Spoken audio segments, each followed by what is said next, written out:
You know the vibes. Welcome back to another episode of the Hoop Genius podcast brought to you by NBA 2K23. Welcome to another week of the podcast. We dropped episodes over the weekends for you, so shout out to everyone who stayed in listening to them. Some real gems of knowledge being dropped. BJ Armstrong alongside my moods as always. BJ, how you been? How's your weekend? Real name, no gimmicks. You know the Watching a little vibes. NCAA, yeah, a little NCAA, a little NBA, just checking out things. So it's all good. It's Who's all caught your good. eye? Who's caught your eye in March Madness so far? Mo, it's very difficult. I don't watch as much college basketball as I once did. A lot of upsets, Mm-hmm. based on the rankings. However, as you watch the games, there's a lot of parity there in the collegiate game, especially when you're playing a tournament, right? It's a 6 game, championship tournament. You got to go 6-0, obviously, to win the whole thing. And it's 3 little mini tournaments. That's how I like to break it down, right? Mm-hmm. And so now we started off with 64 or 65 technically, but 64, 64 teams. Now there's 32. And, then the following, no, I take that back. And then there's like 16. So then I had the Sweet 16 after 2 rounds. So, and then after these two, then you get to the Final Four. Those two, then you get the championship. So, next week it'll be 3 little. It'll be another round of tournaments, and see what happens. The team that I like looks the best team to me is Alabama. They look great. They Mm-hmm. really do. They look strong. Houston looked good. I think UConn won again today, if I saw correctly. Michigan State. But if you're saying if you had to pick someone, I would pick the Alabama Crimson Tide to win the whole thing. Things didn't go so well for your Iowa Hawkeyes, though, BJ. No, we see that seems to be a common theme with us every year. We're Yeah. we're just one and done. We're one and done. We get to the tournament, which is good, and for some reason we can't move beyond that. But it's all good though. They had a great year, and we'll move on to the next year. Next year, Let me ask you this. If you were the number one high school prospect this season, mm-hmm. what would you do? Would you go G League? Would you go college? Would you go overseas? What would be the path you pick?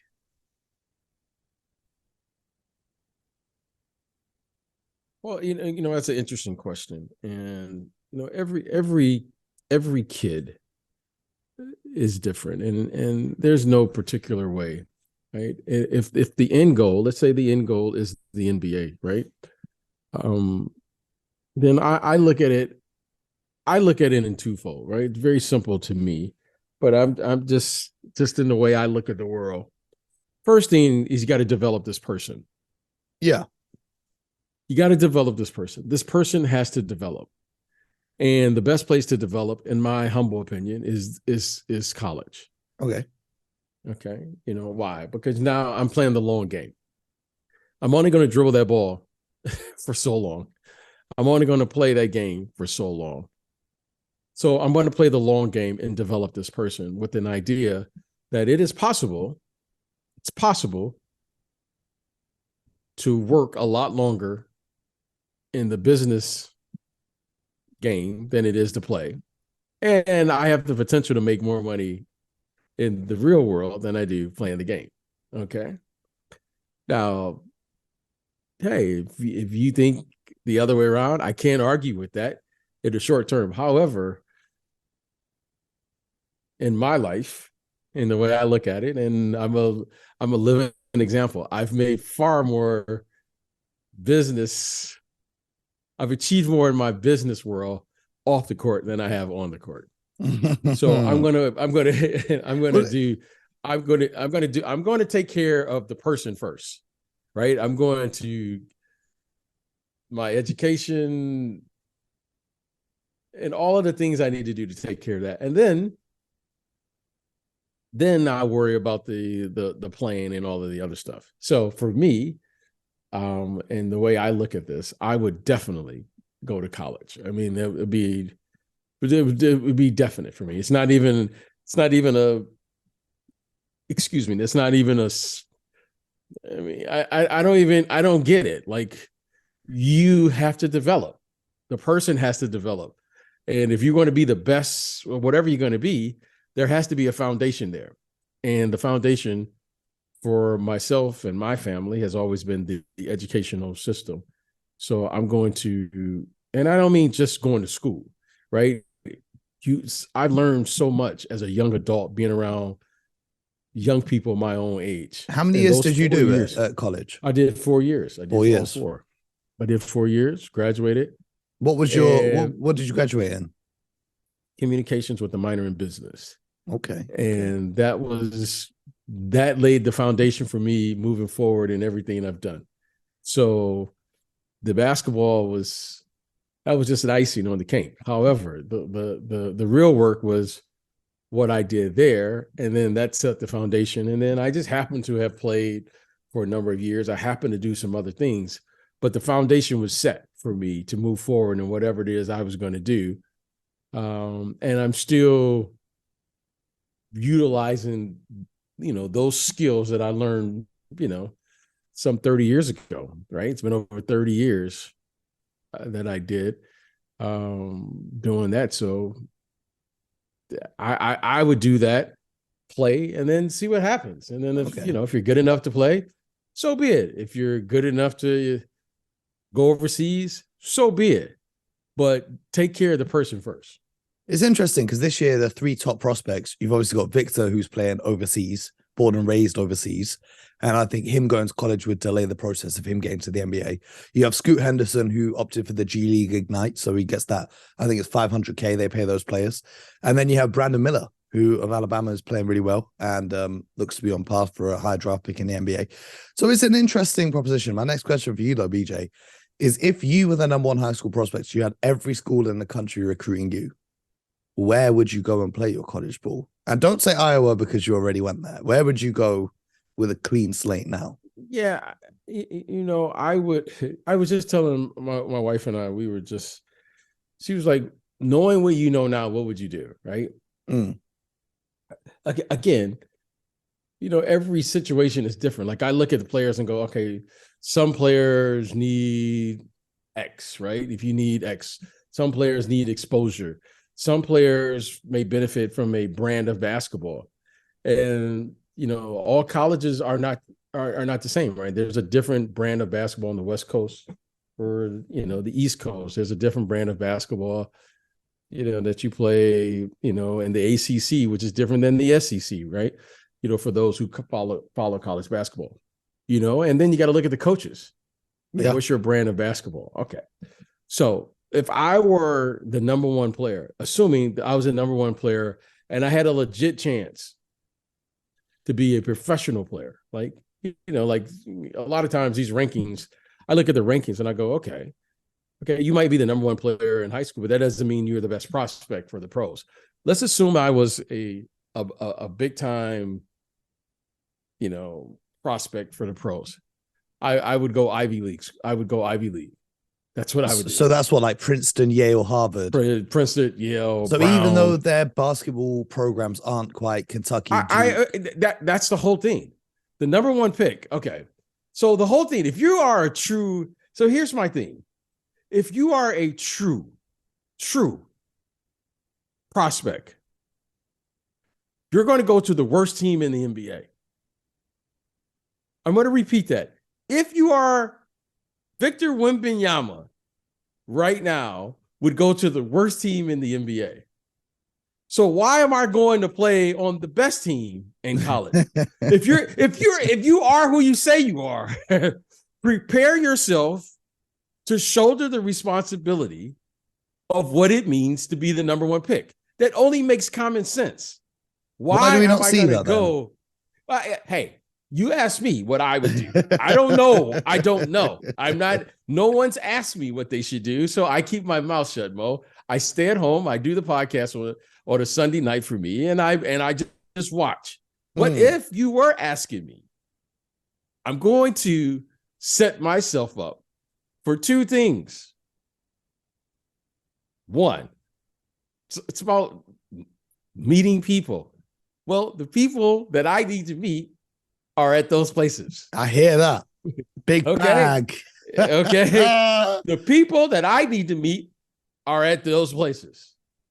2, if I'm as good as y'all say I am, and if I believe I'm that good, well, I might as well start doing it now, so that when it happens for me a year or 2 or 3 or even 4 years later, I will have practice on what it means to build a program, because that's what's going to happen to me when I go to the pros. Is that not right, Mo? Yeah, you're going to the worst teams in the NBA, unless it's like Okay, a I'm going freak to the year worst team.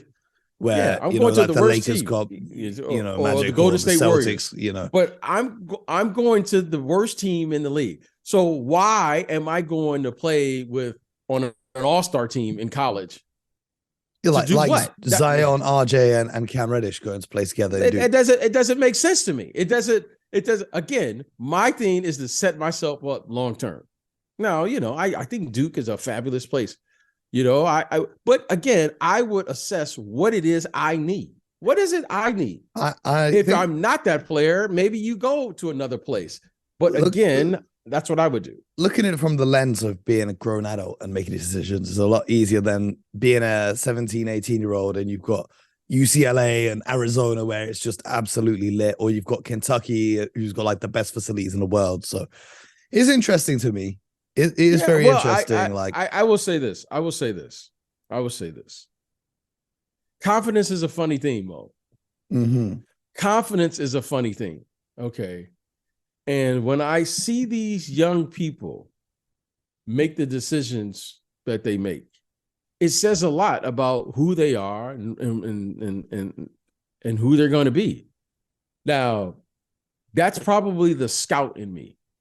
The first thing I always ask a young man is, how did you make that decision? Like, why did you go to North Carolina, or why did you go to Kentucky? And if you say, and the kids say, oh, because they had the best facilities. Interesting. Okay. Mm-hmm. Why? Because I wanted to be on the best team. Interesting. Well, Coach, what's his name, started recruiting me early, so that's why you went there. Interesting. Mm-hmm. What's the answer you're looking for when you ask those questions? I want to be the best person. I want someone that's going to help me be the best person I can be. Mm-hmm. You can't be the best player without being the best person. They work hand in hand. Okay. The facilities don't matter. The conference you play in doesn't matter. You're part of you got 5 McDonald's All-Americans. Well, you should beat Colgate or whoever. You should beat them. Yeah. Okay. All right. I'm not interested in that. This is what every scout wants to know. The scouts don't even care who's the best player in the draft. If you want to know the absolute truth, no scout wants to know who's the best player in the draft. What every scout wants to know, who's going to be the best player after the draft. Because I can't see who you really are until I put you in a competitive environment where you actually have to compete. Okay. So knowing that, I always look for the players who will outperform wherever they're ranked. Mm-hmm. If you're number 1, you should be better than advertised. I look for the guy he's 28th, but he's upset because he's not ranked in the top 5.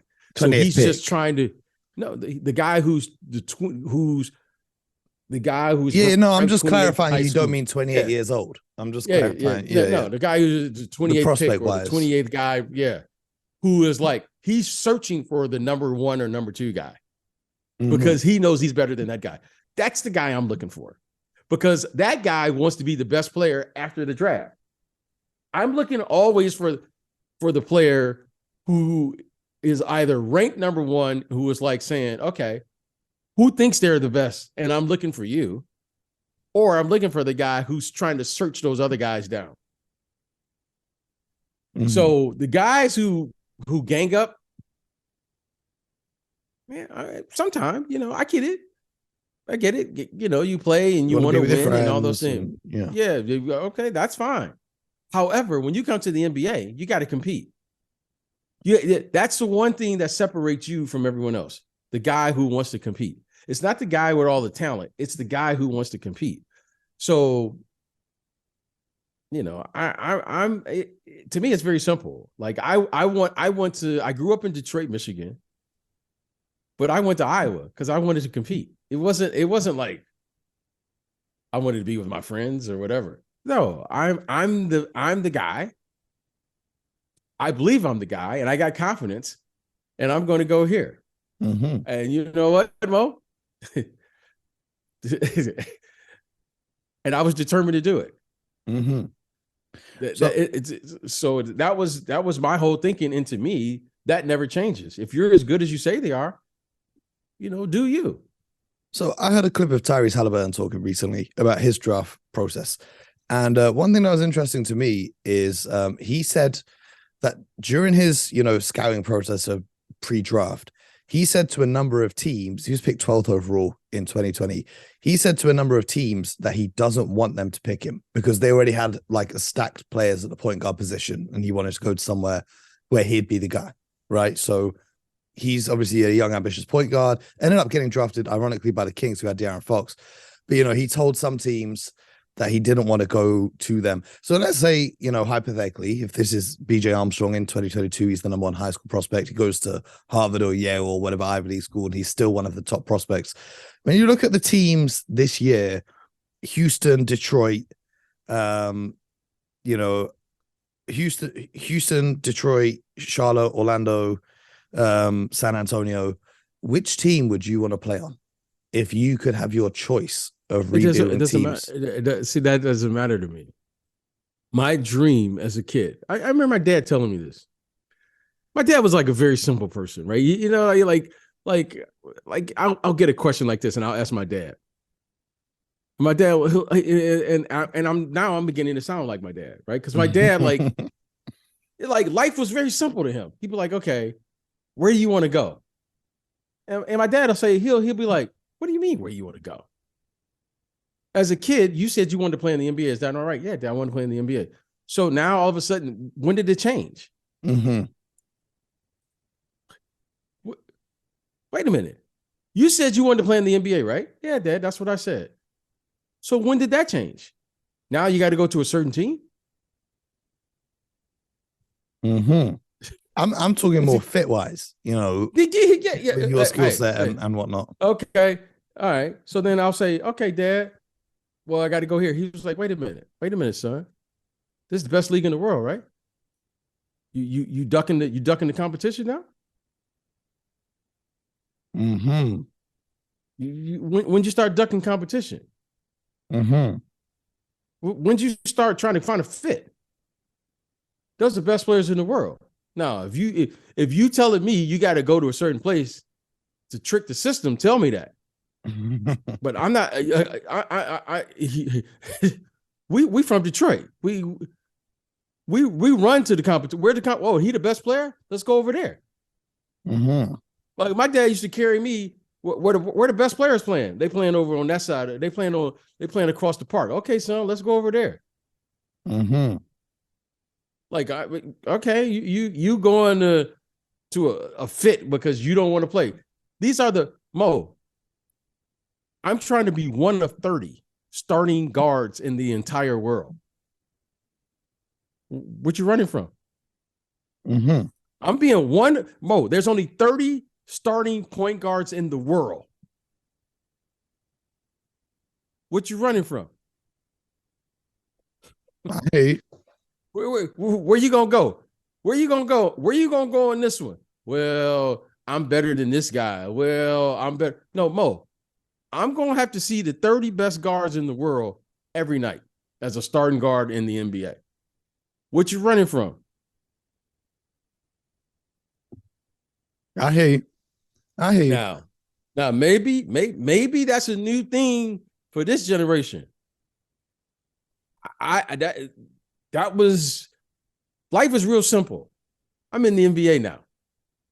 Houston Rockets, I see you at 7:30 when the popcorn is popping. whoever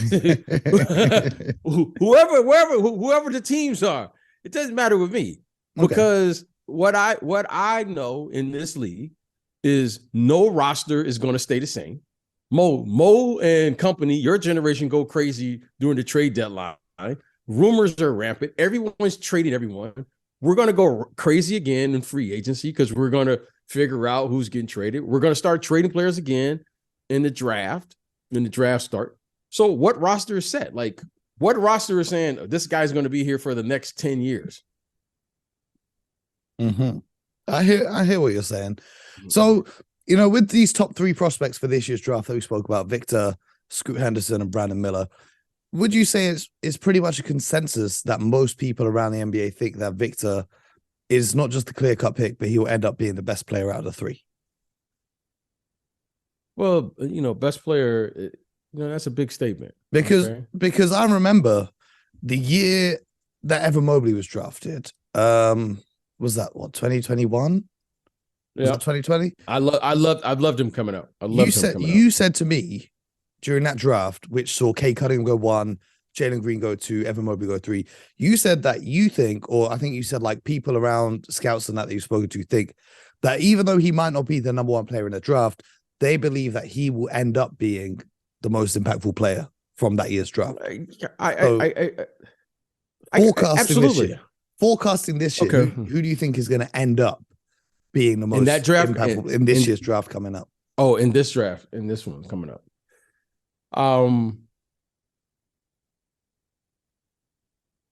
If you said right now, okay, so there's always a couple of things you can't predict, right? And one of the things I can't predict is what the game is going to look like 10 years from now. Mm-hmm. Okay. And the reason I'm saying this is because in order to be the best player, you have to have a certain amount of drive in you to impose your will on the game. Okay. So what does that mean? All right. Steph Curry, for instance, came into a league where the league has always been, for the most part, a big man's league, right? We always played basketball from the inside out. Even though you had guards like Jordan and Magic and these guys, they still played the game with the same mindset of that the bigs were there, and they just learned how to manipulate the game in their own way. They learned how to impose their will as bigger guards in the league, if that makes sense. Okay. Mm-hmm. Especially Jordan, he imposed his will on the game because all of the teams were built around big guys, right? Kareem, Wilt Chamberlain, Olajuwon, Tim Duncan, da-da-da. However, there was this guard who came and imposed his will on the game. Suddenly, now we go into the next generation, and then there was this little guard who imposed his will on the game, and he started shooting threes, which changed the way we currently are playing the game right now. Why? Because for the most part, Mo, this is a copycat league. If one team does it and has success, all the other teams are going to follow. Yeah. So guess what everyone's doing? So the Warriors have won. They've really had the last decade. They've won 4 championships in the last, about 10 years or so. So now they've imposed their will on the game. Okay. Steph Curry in particular. None of us thought that this would ever be a game where you would have the game being played from the outside in. Mm-hmm. It had never been done before. Okay. Let alone win. Mo, no one ever thought that you were going to win just shooting threes. Yeah. Okay. But they did it. So now, if we would have knew then what we know now, he would have been the number 1 pick in the draft. Yeah. Okay. Now, what makes it interesting about Wembenyama, this guy is 7'5". He's an exceptional talent, especially when you look at it from the lens of how we used to view the game. Everyone's looking for a big guy who could run, check. Jump, check. Pass, check. All right, he's a little thin, but he'll grow into his body. He knows how to play, check. All those things. However, Mo, we're still playing small ball. So what's going to happen, Mo, besides him being a great player, he will also have to impose his will on the game, Mo, because he is not going to be a 7'5" guy just shooting jump shots. Yeah, he can do more than that. We think he can be more than that. However, Mo, if we look at the game today, there's really only, well, you want to count Giannis as a big, but he's not playing in the center position.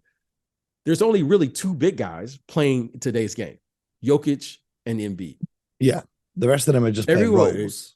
Everyone else is, he's a shot blocker, he's a rim protector, he's a guy who he's a Rudy Gobert or Clint Capella or Karl-Anthony Towns, and they just do one thing. Maybe. So now this guy is going to go number one, and suddenly now he's going to have to impose his will on how the game is played, because if he imposes his will, Mo, and suddenly he starts winning, guess what everyone's going to do? Oh, wow, I need a big guy to guard him. And then the game will come back to the bigs. So what am I saying? I think he's a phenomenal, talking about Wembenyama, I think he's a phenomenal talent. He has everything you could possibly want in a big as a prospect. He checks every box. He may be the best prospect I've ever seen. However, Mo, what I'm really interested in is to see how resilient this young man really is. Because, Mo, this is going to be a huge task for him, because he's going to have to change the game. Yeah. Bo, more so than Scoot, who's a point guard, or Miller, who's a wing. Scoot, the game is already built for guys like him. Scoot, the kid, Brandon Miller. Okay, he's 6'8", 6'9". Well, he could come in and score just like Kevin Durant and all these other guys. What's the difference between him and Paul George, Kawhi Leonard? We already know. LeBron James. We already know what those guys do when they come into the league. This game is predicated basically on, wing play, right? Jason Tatum, Jaylen Brown. Yep. The list goes on and on and on. You look at Josh Giddey. Look at these guys. They just keep coming up. Devin Booker, I don't know, Mo. That's the one thing you don't know. You don't know what's inside of a player until you get him. I had no idea watching Steph Curry that this was who he was going to be. Yeah, we can only go from what we've seen. So from the outside looking in, if you had to put these guys in an order 1, 2, 3, what order would you put them in? I have no idea. I really don't, because Wembenyama, without question, should be. He should be, based on what I can see. He should be considered, if he's healthy, he should be up there saying, who is one of the great players of all time. He should be in that conversation if he stays healthy. However, I don't know what's in him. I don't know what's going to happen the first time he gets hit. I don't know what's going to happen the first time he experiences, disappointment. I don't know the first time it's going to happen when Giannis tries to run right through him, whether or not he'll take it and get back up.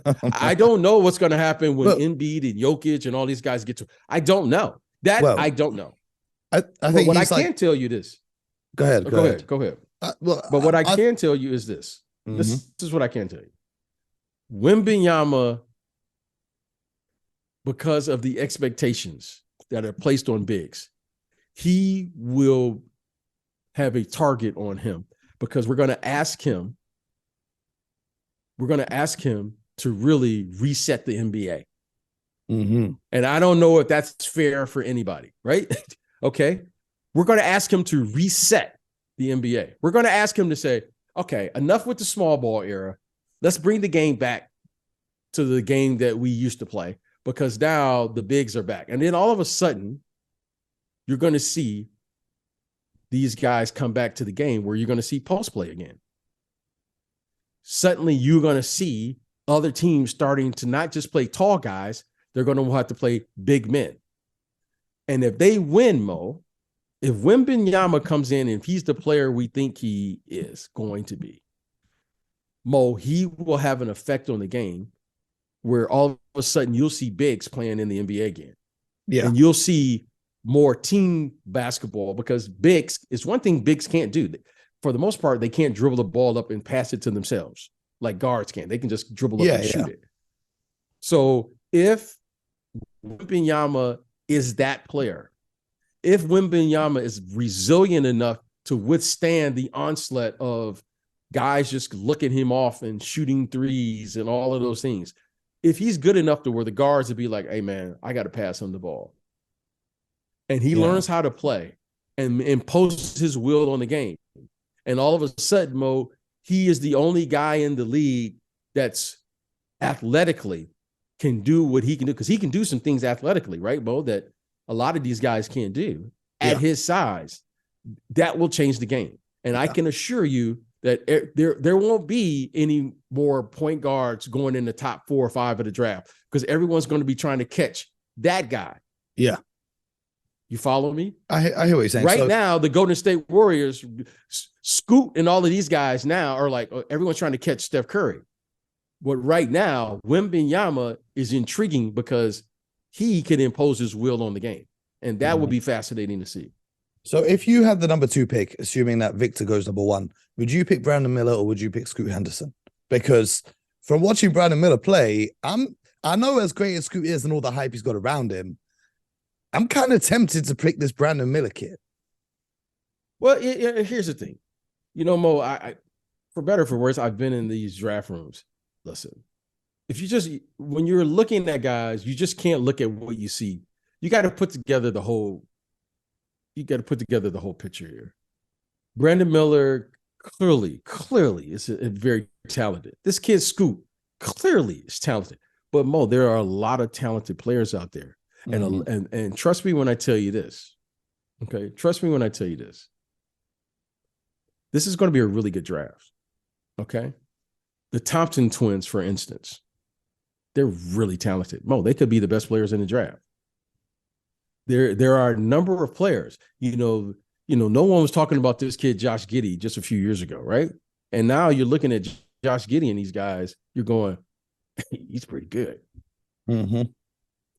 Okay. There are a number of players, and a lot of these players, Mo, now you don't hear a lot of hype and all these things about them. So you got to go through the process. I don't know who 2 through 5 or 2 through 8 or 2 through 10 who's going to be. I'm just looking at Wembenyama because he's 7'5". And regardless of how the game is played, Mo, at that length and with his skill set, you're saying what it could be. You just can't pass him up.